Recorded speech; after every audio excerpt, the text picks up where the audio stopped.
দীর্ঘদিন ধরে এক নারী অপেক্ষা করছেন।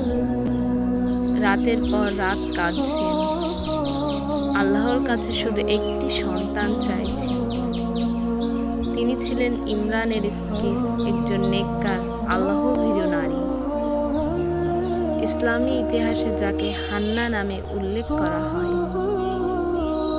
তাদের ঘরে ছিল সম্পদ, সম্মান, কিন্তু ছিল না কোনো সন্তান। একদিন বিকেলে তিনি একটি গাছের নিচে বসেছিলেন। হঠাৎ তিনি দেখলেন একটি পাখি তার ছোট্ট বাচ্চাকে নিজের মুখে খাবার তুলে খাওয়াচ্ছে। সেই দৃশ্য দেখে তার হৃদয় কেঁপে উঠল। তার বুকের ভিতর জমে থাকা মাতৃত্বের কান্না যেন হঠাৎ বিস্ফোরিত হলো। তিনি আকাশের দিকে তাকিয়ে কাঁদতে কাঁদতে বললেন, হে আল্লাহ, আমাকেও একটি সন্তান দান করুন, যে হবে আপনার ইবাদতকারী বান্দা। আল্লাহর দরবারে করা সেই চোখের পানি ভেজা দোয়া ফিরিয়ে দেওয়া হলো না। কিছুদিন পর তিনি বুঝতে পারলেন তিনি মা হতে চলেছেন। খুশিতে তার চোখ ভরে গেল, কিন্তু সেই আনন্দের মাঝেও তিনি একটি অসাধারণ নিয়ত করলেন। তিনি বললেন, হে আমার রব, আমার গর্ভে যে সন্তান আছে, আমি তাকে শুধু আপনার ইবাদতের জন্য উৎসর্গ করলাম।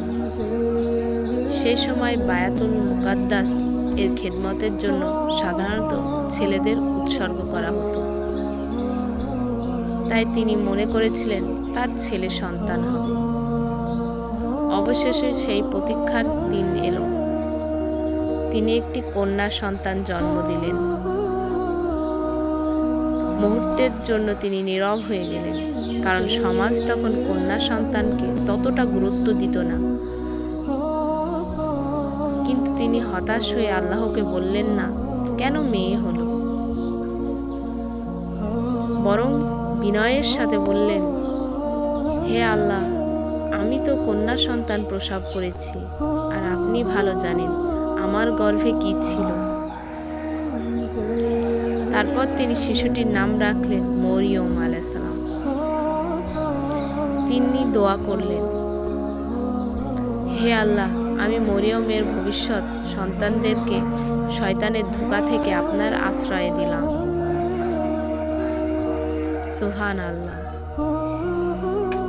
এই ছোট্ট কন্যা শিশুই পরবর্তীতে পৃথিবীর অন্যতম শ্রেষ্ঠ নারী হন। আল্লাহ তাকে এত সম্মান দিয়েছিলেন যে পবিত্র আল কোরআনে একটি পূর্ণ সূরার নাম রাখা হয়েছে তার নামে, সূরা মরিয়ম। শুধু তাই নয়, তার কোলেই অলৌকিকভাবে জন্ম নেন আল্লাহর নবী ঈসা আলাইহিস সালাম। ভাবুন, যে কন্যা সন্তান জন্মে মানুষ হয়তো হতাশ হতে পারত, সেই সন্তানকেই আল্লাহ দুনিয়ার নারীদের জন্য সম্মানের প্রতীক বানিয়ে দিলেন। এই কাহিনী আমাদের কি শিক্ষা দেয়? আল্লাহর কাছে কান্না ভেজা দোয়া কখনো হারিয়ে যায় না। কন্যা সন্তান আল্লাহর বড় রহমত। নেক নিয়ত মানুষের মর্যাদা বাড়িয়ে দেয়। সন্তানকে ছোটবেলা থেকে দিনের পথে গড়ে তোলা উচিত। আপনি যদি চান আপনার সন্তানও নেককার হোক, তাহলে আজ থেকেই তার জন্য দোয়া করা শুরু করুন।